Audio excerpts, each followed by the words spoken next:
India बोल रहे में सबसे पहले बात करते हैं सनातन के उदय की। प्रयागराज में आज रिकॉर्ड भीड़ ने आस्था की डुबकी लगाई और इसी के साथ 8.5 करोड़ से ज्यादा भक्तों ने मौनी अमावस्या के दिन आज डुबकी लगाई। बात करेंगे इस गौरवपूर्ण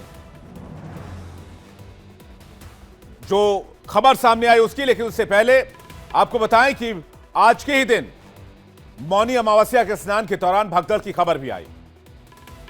इस भगदड़ में कुछ लोगों की जान चली गई और अब इस पर सीएम योगी आदित्यनाथ की प्रतिक्रिया आई, जिसमें वो भावुक नजर आ रहे हैं। उन्होंने कहा कि इस घटना से वो बहुत दुखी हैं, उन्हें काफी पीड़ा पहुंची है।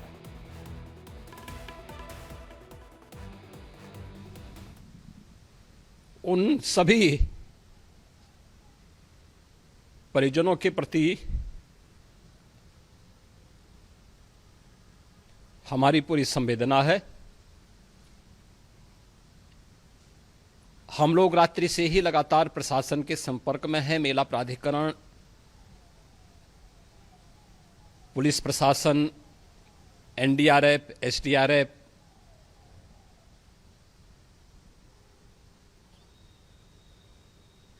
और भी अन्य जितने भी व्यवस्थाएं हो सकती थी उन सबको वहां पर तैनात किया गया है। परिणाम इसी का है कि हादसे के कुछ ही देर के बाद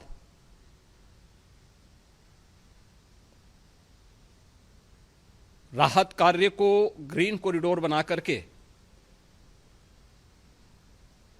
प्रशासन ने, पुलिस ने, एनडीआरएफ और एसडीआरएफ के स्वयंसेवकों ने सभी लोगों को हॉस्पिटल तक पहुंचाने का काम किया है। महाकुंभ प्रयागराज का आज मौनी अमावस्या का मुख्य स्नान है और कल सायंकाल 7 बजे से ही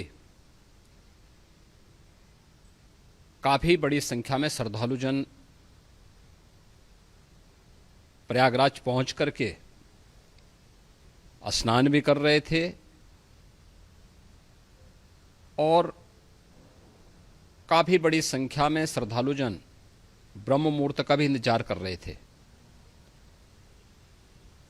एक दुर्भाग्यपूर्ण हादसा इसी दौरान अखाड़ा मार्ग पर संगम के तट पर हुआ, जिसमें 90 से ज्यादा लोग गंभीर रूप से या सामान्य रूप से घायल हुए। यह हादसा भारी भीड़ के द्वारा अखाड़ा मार्ग के बैरिकेडिंग्स को तोड़ने और उसके बाद उससे कूद करके जाने के कारण वहां पर हुआ है, जिसमें 30 के आसपास लोगों की दुखद मृत्यु हुई है। 36 घायलों का प्रयागराज में उपचार चल रहा है। शेष घायलों को उनके परिवार के सदस्य लेकर के चले गए हैं। घटना दुखद है। हादसे के तह में भी जाने की आवश्यकता है और इसी दिशा से सरकार ने भी तय किया है कि हम इसकी एक जुडिशियल इंक्वायरी भी करेंगे, क्योंकि कई बार रिव्यू होने के बाद स्थानीय स्तर पर हर प्रकार की सतर्कता के बाद आखिर कहां से ऐसे हादसे फिर भी होते हैं और हुए हैं। इसके लिए हम लोगों ने न्यायमूर्ति हर्ष कुमार के नेतृत्व में पूर्व डीजी श्री वीके गुप्ता और retired IAS Shri D K Singh, इन 3 सदस्यीय जुडिशियल कमीशन को भी इसके लिए गठित किया जा रहा है।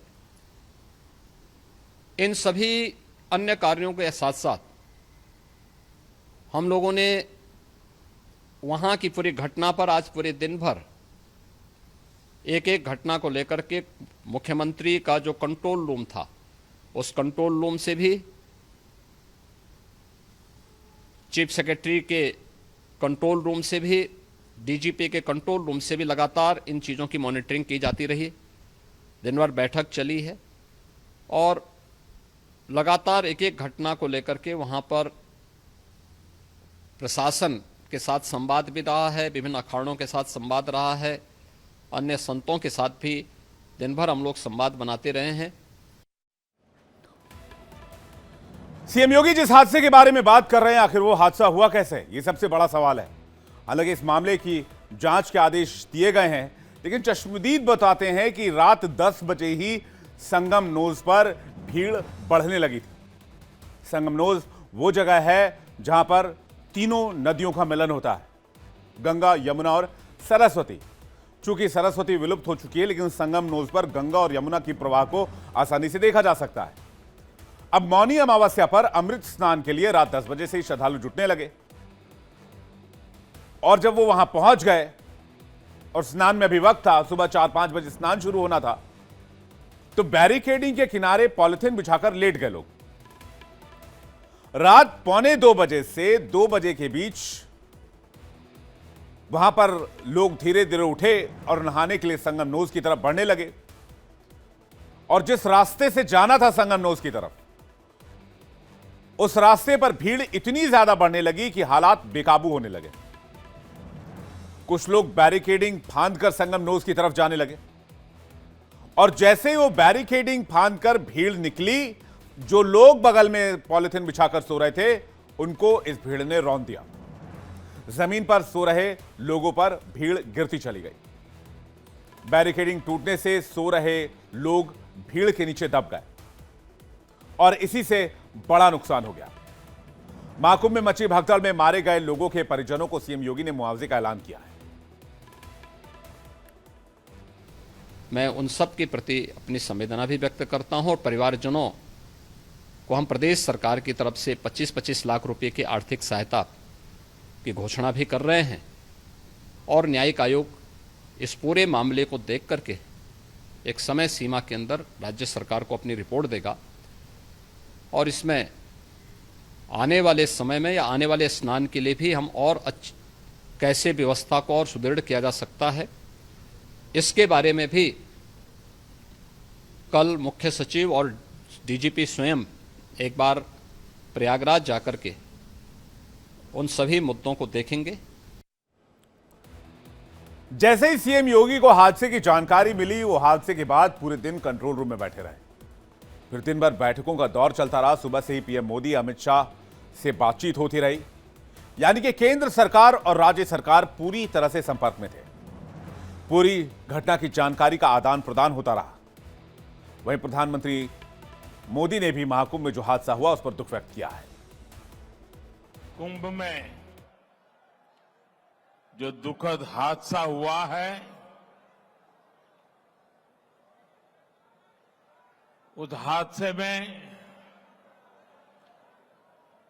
हमें कुछ पुण्यात्माओं को खोना पड़ा है। कई लोगों को चोटें भी आई हैं। मैं प्रभावित परिवारों के प्रति संवेदना व्यक्त करता हूं और घायलों के जल्द स्वस्थ होने की कामना करता हूं। मैं यूपी सरकार के साथ निरंतर संपर्क में हूं। मौनी अमावस्या की वजह से करोड़ों श्रद्धालु आज वहां पहुंचे हुए हैं। कुछ समय के लिए स्नान की प्रक्रिया में रुकावटें आई थी, लेकिन अब कई घंटों से सुचारू रूप से यात्री स्नान कर रहे हैं। मौनी अमावस्या का स्नान, महाकुंभ में अपार भीड़ और इसके बाद आने वाले कुछ और स्नान, जिसके बाद अब प्रशासन और ज्यादा सतर्क हो गया है और व्यवस्थाओं में बदलाव किए जा रहे हैं। क्या बदलाव हुए हैं? प्रयागराज में एंट्री करने वाले 8 पॉइंट्स को बंद कर दिया गया है। भदोही, चित्रकूट, कौशांबी, फतेहपुर, प्रतापगढ़, जौनपुर, मिर्जापुर बॉर्डर बंद है। पूरे मेला क्षेत्र को नो व्हीकल जोन घोषित कर दिया गया है। सभी व्हीकल पास रद्द कर दिए गए हैं। रास्ते वन वे हुए हैं। एक रास्ते से आए लोग स्नान के बाद दूसरे रास्ते से वापस लौटेंगे। शहर में 4 पहिया वाहनों की एंट्री पर पूरी तरह से रोक लगा दी गई। 4 फरवरी तक यह आदेश लागू रहेंगे। इसलिए अगर आप महाकुंभ में जाने की प्लानिंग कर रहे हैं, योजना बना रहे हैं, तो इसे जरूर याद रखें और ज्यादा से ज्यादा दोस्तों के साथ, फैमिली के साथ, परिवार के साथ इसे शेयर भी करें। वहीं हादसे के बाद अखाड़ों ने अमृत स्नान करने से इनकार कर दिया था। अखाड़ों ने कहा कि वो मेला प्रशासन के साथ पूरा सहयोग करेंगे। अखिल भारतीय अखाड़ा परिषद के अध्यक्ष रविंद्र पुरी ने कहा कि जो घटना हुई है उससे बहुत दुखी हैं। हमारे साथ हजारों श्रद्धालु थे।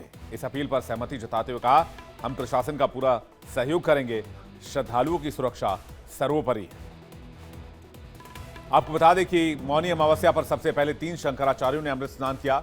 इसके बाद साधु संतों ने छोटे छोटे ग्रुप में अपने इष्ट देव के साथ सांकेतिक रूप से संगम स्नान किया। भीड़ कितनी आ रही है, इसे लेकर सीएम योगी आदित्यनाथ ने जानकारी भी दी।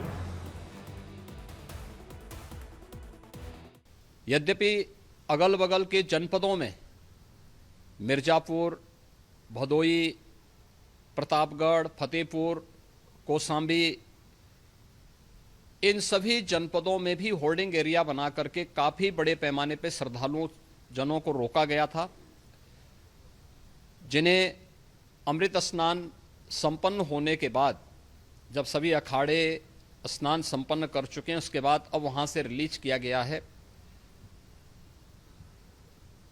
इतना भारी दबाव ये पहली बार वहां पर देखने को मिला था और जिसके बारे में हम लोगों ने पूरे इंतजाम करने के प्रयास भी किए गए थे। प्रशासन की माने तो संगम समेत 44 घाटों पर अब तक 9.5 करोड़ श्रद्धालुओं ने स्नान किया है। सनातनियों ने सारे रिकॉर्ड तोड़ डाले। इतनी भीड़ को व्यवस्थित करने के लिए पूरे शहर में सुरक्षा के 60,000 से ज्यादा जवान तैनात किए गए। अभी भी लगातार लोगों के आने का सिलसिला जारी। भारी भीड़ को देखते हुए प्रशासन ने प्रयागराज में आने वाले 8 एंट्री पॉइंट्स को बंद कर दिया है। भदोही वाराणसी बॉर्डर पर 20 किलोमीटर तक गाड़ियों की कतार लगी हुई है। चित्रकूट बॉर्डर पर 10 किलोमीटर लंबा जाम लगा हुआ है। कौशांबी बॉर्डर पर 50,000 से ज्यादा वाहन रोके गए। फतेहपुर कानपुर बॉर्डर पर वाहनों की लंबी कतार लगी हुई है।